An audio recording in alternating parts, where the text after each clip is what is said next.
Hello children, हमारा आज का टॉपिक पत्र लेखन है। पिछले वीडियो में हम अनौपचारिक पत्र पढ़ चुके थे। इस वीडियो में हम पढ़ेंगे औपचारिक पत्र। ठीक है। औपचारिक पत्र किसे कहते हैं? विभिन्न सरकारी, अर्ध सरकारी अधिकारियों, कार्यालयों, संस्थानों आदि को लिखे जाने वाले जो पत्र होते हैं वो औपचारिक पत्र कहलाते हैं। ठीक है। किसी ऑफिस में, कार्यालय में, संस्थानों में जो पत्र लिखे जाते हैं वो औपचारिक पत्र कहे जाते हैं। या हम आसान शब्दों में ये भी समझ सकते हैं कि जिन लोगों के साथ हमारा कोई पारिवारिक अर्थात घरेलू संबंध नहीं होता उनको लिखे जाने वाले पत्र औपचारिक पत्र कहलाते हैं। जैसे प्रधानाचार्य को, संपादक को या व्यापार से संबंधित कोई पत्र लिखा जाना। ठीक है। तो ये क्या कहलाते हैं? औपचारिक पत्र। अब ये औपचारिक पत्र भी दो प्रकार के होते हैं। एक होता है सामान्य संदर्भ में लिखे जाने वाले पत्र। इसकी विषय वस्तु प्रशासन, कार्यालय और कारोबार से जुड़ी हुई होती है।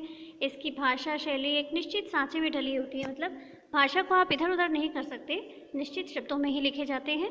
और इसका जो प्रारूप है वो निश्चित होता है। इसके अंतर्गत आते हैं आपके आवेदन पत्र, आदेश पत्र, मांग पत्र, आपका प्रार्थना पत्र जो लिखते हैं आप, वो भी इसी में आता है। ठीक है। एक होता है विशिष्ट संदर्भ में लिखे जाने वाले पत्र। विशिष्ट संदर्भ में लिखे जाने वाले पत्रों की जो विषय वस्तु होती है वो परिस्थितियों के अनुसार अलग अलग होती है, भिन्न भिन्न होती है। इनका एक निश्चित प्रारूप नहीं होता, भाषा परिवर्तित होती रहती है। जैसे शिकायती पत्र, बधाई पत्र, निमंत्रण पत्र। ठीक है। कई बार निमंत्रण पत्र में भाषा किस लिए निमंत्रण दिया जा रहा है तो क्या हो जाता है? प्रारूप परिवर्तित हो जाता है। तो इसलिए ये विशिष्ट संदर्भ में लिखे जाने वाले पत्र होते हैं। इसके बाद देखो ये पत्र के माध्यम से कि लिखने का क्या तरीका है पत्र को। सबसे पहले पत्र में हम ऊपर लिखते हैं जहाँ से पत्र लिखा जा रहा है उसका पता। जैसे ये एक शिकायती पत्र है तो शिकायती पत्र में जो शिकायत कर रहा है, जहाँ से लिख रहा है, पहले उसका पता लिखा गया है और उसके बाद जिसको पत्र लिखा जा रहा है उसका पता हम लिखते हैं। ठीक। जैसे ये पत्र जन कल्याण समिति के अध्यक्ष द्वारा संपादक महोदय को लिखा गया है। ठीक है। अब आता है आपका दूसरा, इसमें अगला पॉइंट आता है विषय। विषय आवश्यक होता है। मैंने पहले भी बताया था वीडियो में कि औपचारिक पत्रों में विषय अवश्य लिखा जाता है, कम से कम शब्दों में। ठीक है। विषय लिखा जाता है, अधिक शब्दों में नहीं लिखा जाता है।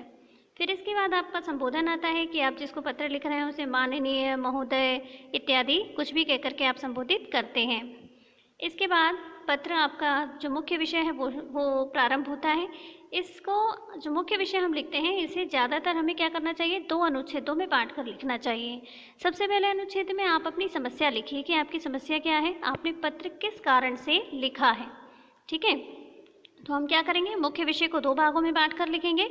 पहले अनुच्छेद में हम पहले अनुच्छेद में हम क्या लिखेंगे? अपनी समस्या की, हमारी समस्या क्या है। फिर उसके बाद दूसरे अनुच्छेद में हम क्या लिखेंगे? दूसरे अनुच्छेद में हम ये लिखेंगे कि हमारी समस्या के लिए क्या समाधान हो, हमने जैसे पत्र लिखा है उससे हमारी अपेक्षा क्या है, हम क्या चाहते हैं। तो आप क्या चाहते हैं ये आप अपने दूसरे अनुच्छेद में लिखेंगे। ठीक है। इसके बाद आता है आपका पत्र का समापन। समापन में आप क्या लिखते हैं? भवदीय। ठीक है। या जिसको आप पत्र लिख रहे हैं उसको संबोधित, इसकी मैंने तालिका में इसका संबंध और संबोधन बताया है। ठीक है। तो क्या लिखना है? भवदीय, और उसका क्या कहकर आप संबोधित करेंगे ये भी उसमें लिखेंगे। अब पत्र के प्रारंभ में और अंत में हमें क्या संबोधन करना है वो इस तालिका से आपको समझ में आ जाएगा। जैसे अगर व्यावसायिक पत्र है, ठीक है, किसी व्यापारी को लिखा जा रहा है या पुस्तक विक्रेता को या फिर बैंक मैनेजर को, तो उसमें आप आरंभ करेंगे मान्यवर, माननीय, श्रीमान, महोदय इत्यादि कहकर आप संबोधित करेंगे, यानी प्रारंभ में ये लिखेंगे। और समापन में आप लिखेंगे भवदीय या फिर निवेदक। ठीक है। तो व्यावसायिक पत्र का समापन और आरंभ ऐसे होगा। इसके बाद आता है आपका आवेदन पत्र। आवेदन पत्र जैसे प्रार्थना पत्र आ गया आपका, उसमें प्रधानाचार्य को पत्र लिख रहे हैं आप। ठीक है। तो वो उसमें आप क्या लिखेंगे? जैसे आपको पता ही है, श्रीमान जी, महोदय, ये आदरणीय महोदय, माननीय महोदय। तो ये क्या होगा? ये आपके पत्र का प्रारंभ रहेगा। और अंत कैसे करेंगे? समापन। समापन में आप अपने आप को लिखेंगे या तो विनीत या प्रार्थी या भवदीय। ठीक है। जैसे कि आप प्रार्थना पत्र में क्या लिखते हो? आपका आज्ञाकारी या आपकी आज्ञाकारिणी। ठीक है। शिष्य या शिष्या। इसी प्रकार कार्यालयीय पत्र में हम क्या लिखते हैं? प्रारंभ में कार्यालय पत्र में सबसे पहले तो आते हैं, देखो, संपादक को पत्र लिखना है, नगर निगम को पत्र लिखना है, अधिकारी को पत्र लिखना है, मंत्री, पोस्ट मास्टर आदि को लिखना है। तो वो किस में आते हैं? इसमें आते हैं कार्यालयी पत्र में। इसका आरंभ हम करते हैं आदरणीय संपादक महोदय, मान्यवर महोदय इत्यादि कहकर, और समापन करते हैं भवदीय प्रार्थी, आपका कृपाकांक्षी, निवेदक, विनीत इत्यादि कहकर हम इसको क्या करते हैं, संबोधित करते हैं समापन। तो हमने क्या देखा कि औपचारिक पत्र क्या होते हैं। औपचारिक पत्र अर्ध सरकारी, सरकारी अधिकारी कार्यालयों को लिखे जाने वाले पत्र होते हैं, और औपचारिक पत्रों को कार्यालय पत्र भी कहा जाता है। ठीक है, तो ये चीज़ हमें समझ में आ गई। अब आपकी सुविधा के लिए यहाँ पे कुछ पत्र मैंने लिए हैं, जैसे देखिए, और ये जरूर ध्यान रखिएगा कि जो भी संबोधन और आरंभ जहाँ से भी शुरुआत कर रहे हैं आप हमेशा बाईं ओर से ही करेंगे। ठीक है, जैसा कि पिछले वीडियो में भी बताया था। जैसे यहाँ छात्रवृत्ति के लिए प्रधानाचार्य को पत्र लिखना है, तो ऊपर सेवा में प्रधानाचार्य, ज्ञान भारती विद्यालय, विद्यालय का नाम, ठीक है, स्थान साकेत, नई दिल्ली, विषय लिखेंगे। छात्रवृत्ति के लिए प्रार्थना पत्र, महोदय सविनय निवेदन है कि मैं आपके विद्यालय की कक्षा 8 की छात्रा हूँ। गत माह मेरे पिताजी को व्यापार में अत्यंत हानि हुई।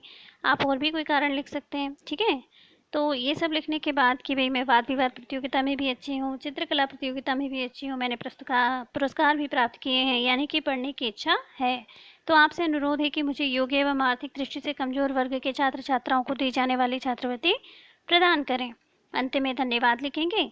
आपकी आज्ञाकारिणी अनुभा, देखिए ये लड़की है, बालिका है, तो क्या लिखा है, आज्ञाकारिणी। ठीक है, तो ऐसे आप पत्र का समापन कर देंगे दिनांक डाल करके। तो ये आपका पत्र लेखन था। औपचारिक और अनौपचारिक पत्र, किसी भी प्रकार का पत्र आपकी परीक्षा में आ सकता है, क्योंकि दोनों पत्रों का लिखने का तरीका हमें आना चाहिए। बाकी परीक्षा में दोनों में से कोई भी पत्र आपको आ सकता है। तो आप लिख करके अपनी कॉपी में प्रयास करिए लिखने का।